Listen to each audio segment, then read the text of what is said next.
Houston Texans, Houston Rockets, Houston Dynamo, Houston everything, Houston, born and raised, H-Town Rebel Space Cadet Sports.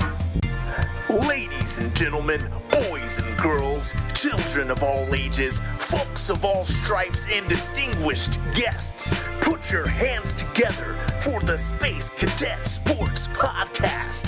Houston, we have Paul Salazar Jr. Hey y'all, welcome back to the Space Cadet Sports Podcast, your Houston sports podcast for diehard Houston sports fans. From a diehard Houston sports fan, I'm Paul Salazar Jr., your favorite diehard Astros fan podcaster. Feel free to add as many additional qualifiers to that statement to make it true.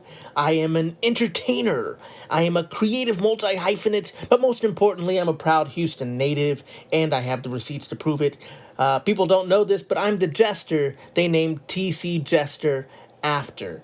I've spent the last decade or so as a comedy writer in Los Angeles, and now, I'm podcasting. We all have podcasts in LA. It's kind of the law here. Good day, mates, and bienvenidos to new listeners. This is a Houston sports show / comedy podcast. We have to say sports show first and comedy second due to litigation. We try not to be emotional, hot-takey, or ridiculous sports guy here. We try to remember that we've elected to be sports fans and enjoy this life as best we can in this wild world. On today's episode, the Astros are back to playing 500 baseball, but somehow, some way, they're still leading the AL West. Also, don't look now, folks, but football season is right around the corner. We're going to talk about your Houston Texans on this episode. I'd like to welcome returning listeners and welcome new listeners to what my brothers call the Paul Broad Pod Ball Blog. Barely got that out. Hey, brothers. They're both Milford men. Shout out to my brothers. Shout out to Arrested Development fans. And shout out to the subs on the Substack. That's right there, the subscribers, not the sub sandwiches. Check out spacecadetsports.substack.com for the full blog experience, or the full blog experience, depending on your interpretation of my mumbles. And finally, we're recording this transmission here in sunny Los Angeles, where I'm joined by my co-host and co-producer, The Roz, to my Frasier. Carla, the dog, is here with me, and we're listening. Listeners of the podcast know that she may get on mic from time to time. She's got the hot takes on this podcast. And welcome, new producer, baby Katarina, who is almost 6 months old now. She's also allowed to chime in whenever we want. Whenever she wants is what I'm trying to say. We listen to women here on the podcast. Let's get to it right now. It's kind of a wild one. I started writing an article because I didn't know if I'd get a podcast out this week. It's been very busy for you, boy. I'm sitting here in the nursery. Baby Katarina is having tummy time. Not unsupervised, I should say. I'm being silly. She's having a little playtime. I've got my eye on her. Don't worry about it. But she may chime in from time to time. But let's get to it. Vamos. Your Houston Astros have had a tough week or so. Last 10 games they were 5-5. Hate to say it, but if you've been watching Yordan Alvarez and his triple crown chase, he has not hit a home run in the month of August. He has been homerless. Not the type of homerless we like on the podcast. No, we want things to be homer full, whether it's baseball or Simpsons related. I don't know where I was going there. I'm distracted. Let's be honest. I'm so distracted right now. But your Houston Astros are currently 62-60. That's good for first place in the American League West. The South Oklahoma Rangers are a game and a half behind the Astros at 60-61. They've also been 5-5 in the last 10 games. And the Mariners have been slipping. And, as for the Athletics and the Angels, nobody's really thinking that they're going to go on a run here. So we're watching the Rangers and the Mariners with great interest. Your Houston Astros, they had a bit of a rough road trip out west if you will. San Diego, they lost a series to San Diego after losing a series to the Blue Jays. So that wasn't great. Not a good feeling. They did eke out a win. 2 wins, I should say. Eke out 2 wins against the San Francisco Giants in San Francisco. But I mean, it was it was some tough baseball to watch because Yordan just hasn't been doing great. He's doing great by baseball player standards. Don't get me wrong, but by Yordan standards, for a player you're hoping to get the triple crown this season, he hasn't exactly gotten those results we're looking for. Jeremy Pena had a bit of a rough stretch, and Jose Altuve got hit by a pitch in the left foot, and he has a left foot contusion. He was out of the yesterday's game against the San Francisco Giants, and we're hoping that this is not a long IL stint. There's been so many injuries this season; it has been tough.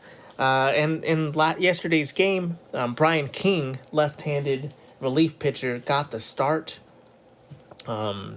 It was a bullpen day. I believe it was King, and then Iniel de los Santos, and then Tatsuya Imai came in relief and pitched a good 3 innings. Tatsuya Imai is looking good coming out of the bullpen. We're hoping that Imai can turn the season around and maybe potentially even return to the starting rotation. I thought I was conflating the games. Hunter Brown also got a start in there. Hunter Brown sadly has had some tough luck recently. You could see that he's been getting angry. He hasn't been performing to the Hunter Brown standard, the Diesel standard that he knows and that fans know. We're hoping that he can figure it out, kind of get back to his dominance. Right now, it is an argument to be had if Peter Lambert or Hunter Brown is the ace of the staff. Peter Lambert has been great as of recently. Hunter Brown has a track record, and we know what his ceiling is. We know how dominant Hunter Brown can be. So we're hoping that Diesel kind of finds his footing, if you will, and starts dominating again, because the Astros need it. The pitching staff has been a bit of a question all season. I was going to say it's been a bit of a question mark lately, but it's, they have been getting better. It has been a tough season for Houston Astros starting pitching. I believe the graphic said that the Astros have had 16 different starting pitchers or 16 different starters listed this season after Brian King became the 16th. If they have one more starting pitcher, they tie the record set by the Colt 45s for 17 different starting pitchers in a season. I believe that was in 1965. I believe. If I'm wrong on that, you could definitely let me know. But it has been a tough season for your Houston Astros, but they're starting to get better. They're starting to figure it out, and the hype is starting to get there in Houston. I've had lots of friends and family members say, "Hey, how about the Astros? Look at them go. They're doing good, huh? They're on top of the AL West." And I am just nervously biting my fingernails. I wouldn't see. Look, the Houston Astros panic meter hasn't been brought out yet. I wouldn't say I'm exactly biting my fingernails or eating my fingernails, I think is what I was trying to say. I don't eat them, okay?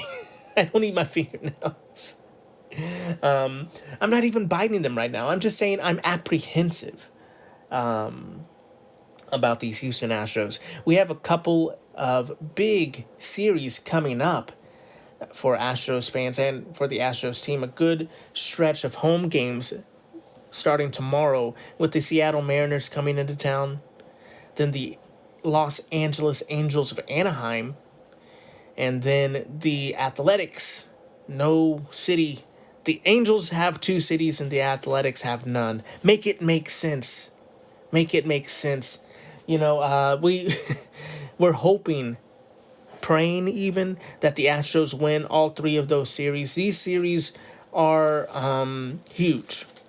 They're huge. Now, the Astros do play the the Mariners and the Athletics one more time before the season ends. But if the Astros want to win the AL West, they need to win all three of these series. It's going to be a bit of a test based off how the Astros have been. But they have what it takes to win these series. There's no doubt about it. We're hoping that they find some consistency across the board. Honestly, I have a lot of praise to say for the bullpen. The bullpen is starting to figure itself out. I feel a lot more confident about the Astros bullpen. The Astros starting pitching at times can be a little hit and miss. They're starting to figure it out lately, but honestly, I think we're just at the point of the season where we want to see Hunter Brown just lock in. And not that he isn't locked in. Obviously, like mentally, you could see the guy as a competitor. You can see that he wants to play at his ceiling or even higher. But we're saying locked in as in like we want him to be just consistent and locked in as that ace of the staff. And as for the rest of the starting pitching, it's time to see who's going to be in the rotation. And if if this team can get into the playoffs, who would those playoff starters be? We have Hunter Brown and Peter Lambert, 1A and 1B there. But who would you like to see as that third playoff starter if the Astros can figure it out? Is it Ronald Blanco? Is it Christian Javier? Is it Tatsuya Imai? Is it Hayden Wesneski? Hayden Wesneski is coming off of Tommy John surgery, and he's looking like Wesneski. That's for sure.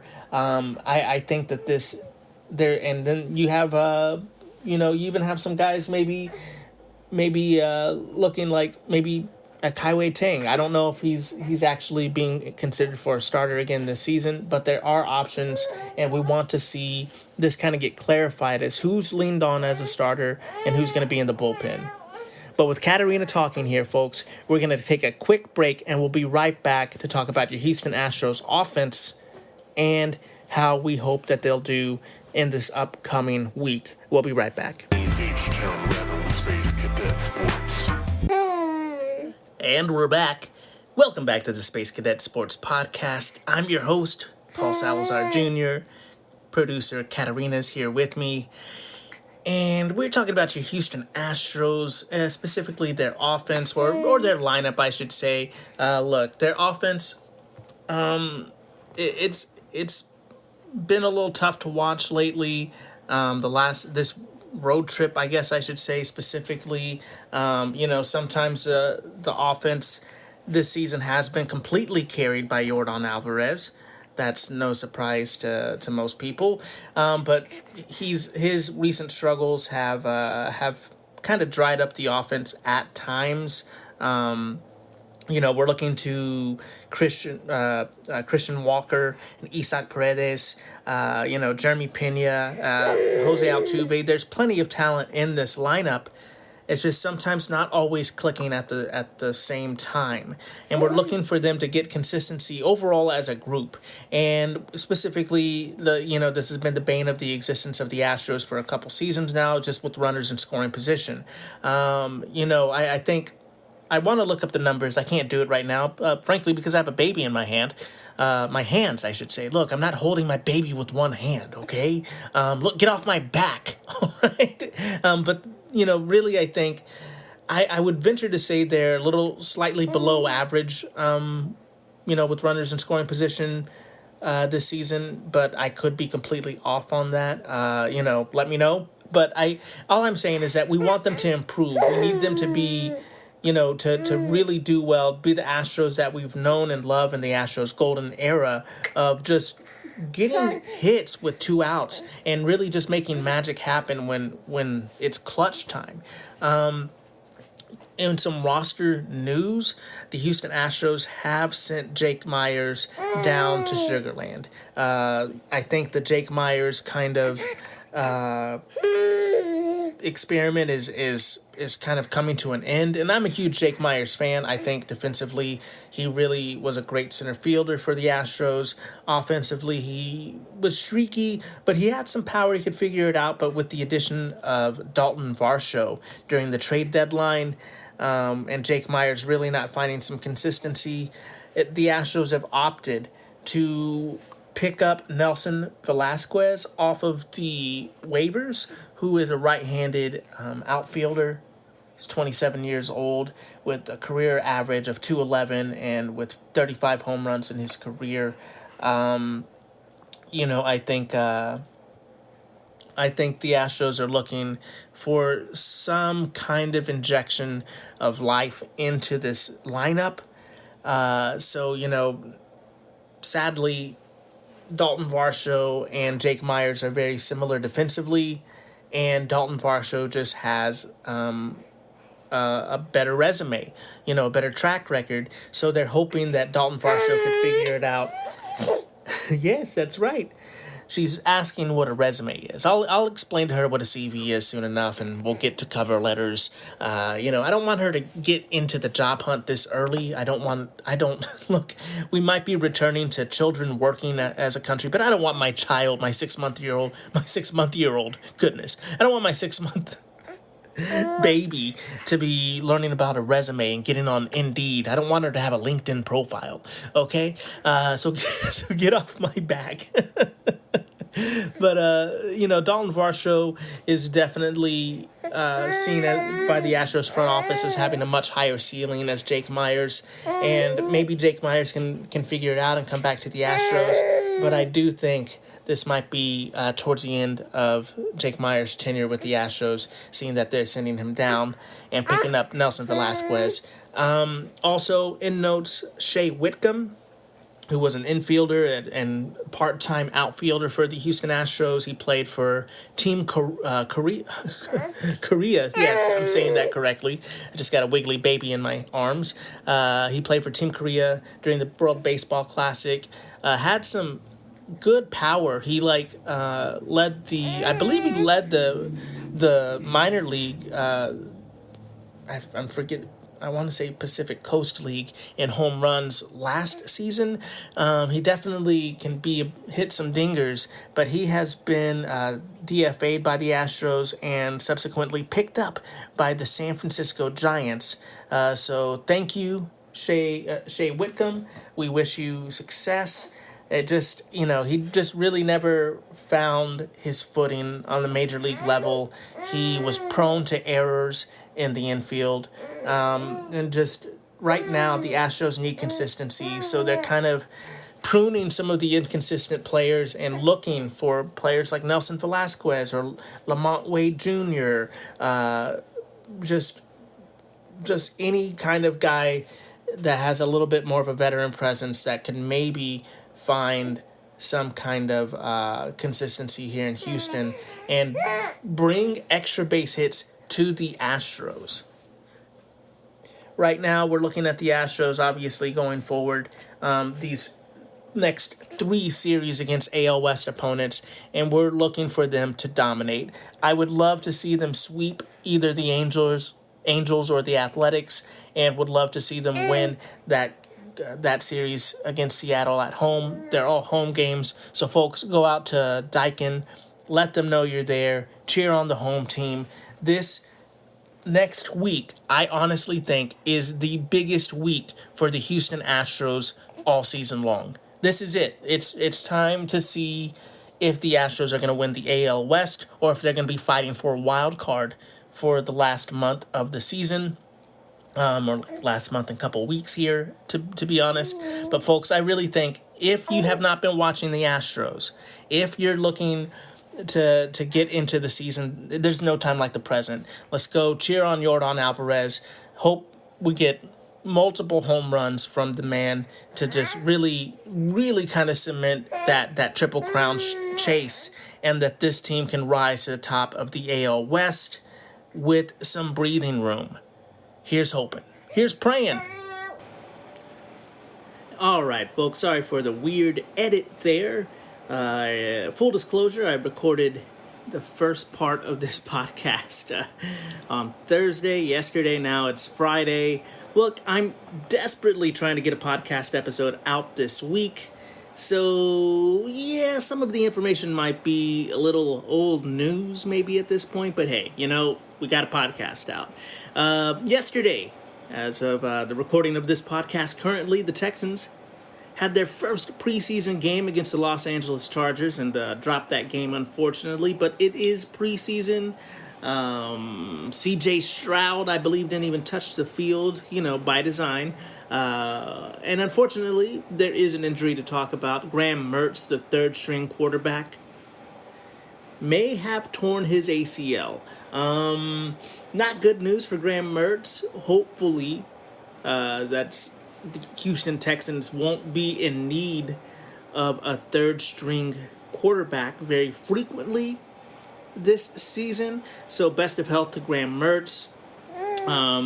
We're excited about football for sure, but I did not watch that Texans preseason game. I watch all the Astros games. I try to watch every single regular season game for your Houston sports teams, but I'm full disclosure. Look, I barely have time to get a podcast episode out this week. I did not watch a preseason football game. I did watch the highlights. I did watch some of the good throws there by Davis Mills.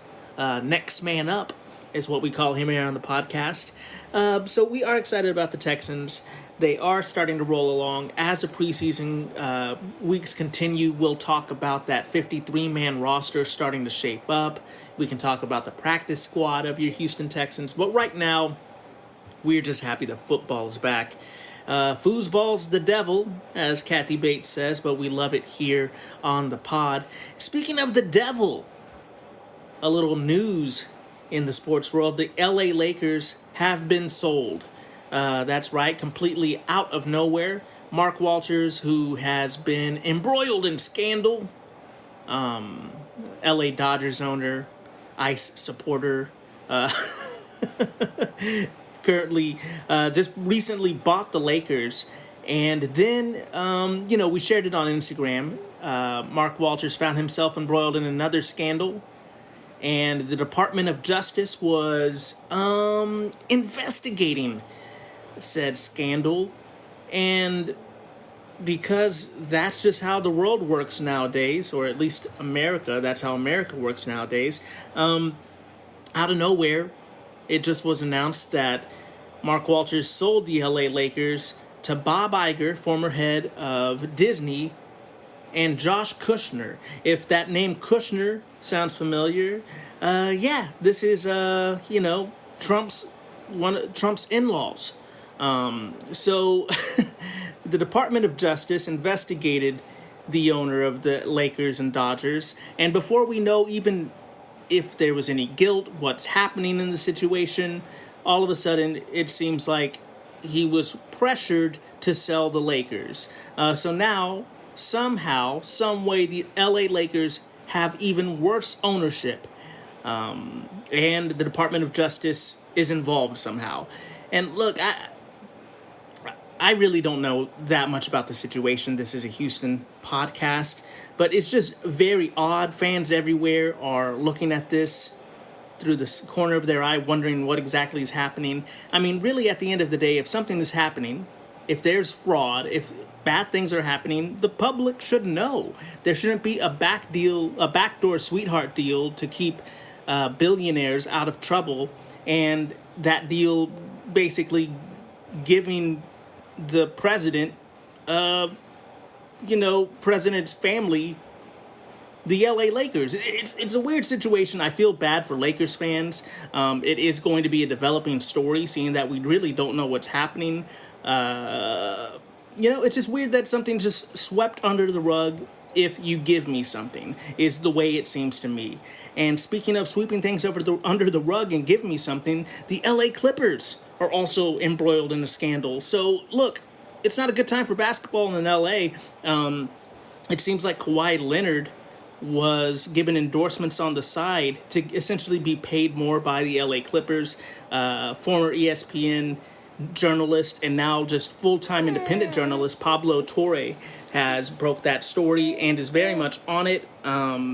So weird times in basketball, even though it is the off season, and keeping this podcast rolling. Speaking of weird times, the amazing irony that gambling is now allowed on the MLB app through Polymarket. They just suspended players for gambling in games. However, they are allowing you to gamble officially through the Major League Baseball app. Even in the Field of Dreams baseball game that they played in a cornfield yesterday, there was advertisements for gambling apps everywhere. It's a movie about baseball players never getting to play baseball again because they gambled on the sport. Sorry, there was irony caught in my throat there. Just the irony of these leagues. Katerina agrees. It is a weird time. So we're going to try to move on from these scandals. We're going to say that Russell Westbrook has retired in NBA news. He is very much a figure of division in fans' hearts, but we always liked Russell Westbrook as a player here on the podcast. We didn't exactly get the best version of him with the Rockets, just because of the point in his career that he played with the Rockets, but we wish him the best. We wish him happiness in his retirement. And folks, look, I have a baby in my lap.